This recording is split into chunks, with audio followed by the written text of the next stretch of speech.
Hey Spartan model builders, it's Mr. Schuyler here. I am going to try and make one of these YouTube videos every week just to supplement the information that I'm able to give you in the club.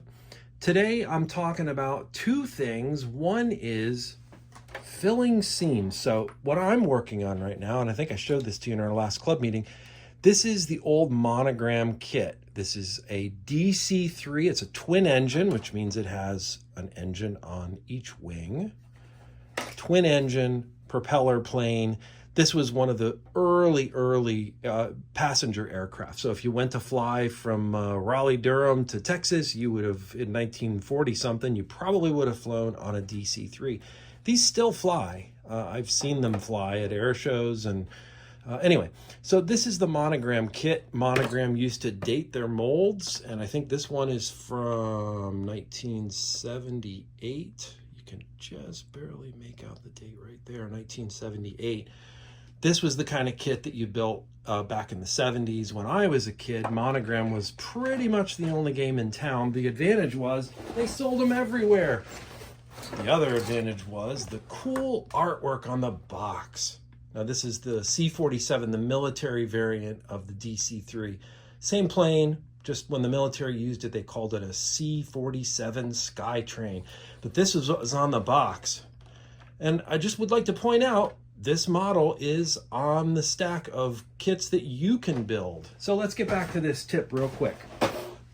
When I assembled the wing to the fuselage last night, I noticed I had a huge seam line going down in between the wing and the fuselage. And like I've told you guys in the club, nothing makes your kit look more like a toy than stuff like that.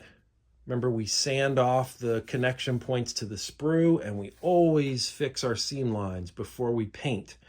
Well, luckily, I have a product that works wonders for this problem, and it's called Vallejo's Plastic Putty. This is actually ground up marble dust. So when it dries, it's going to be hard as a rock. You cannot sand this stuff with regular modeling sandpaper. So you got to get it pretty smooth before it dries. Okay, so what I'm going to do, I'm going to stick it right in between, and I'm just going to squeeze out a line. It doesn't have to be super neat. Can you see that? It doesn't have to be really neat. Get a close-up view there. Okay. I'm going to wet my finger, and I'm going to just drag it right down that seam line, okay? That got most of the excess off, and that got the rest right there, okay? So now I have a filled seam line, looks less like a toy. I might have to do a second coat. I don't know, that looks pretty good. I might be good with one. So I'll keep you updated on the progress. That was 3 minutes and 10 seconds. Hopefully you learned a couple things there. Thanks again for showing up to my club, and I look forward to seeing you the next time. Don't get discouraged. Keep building.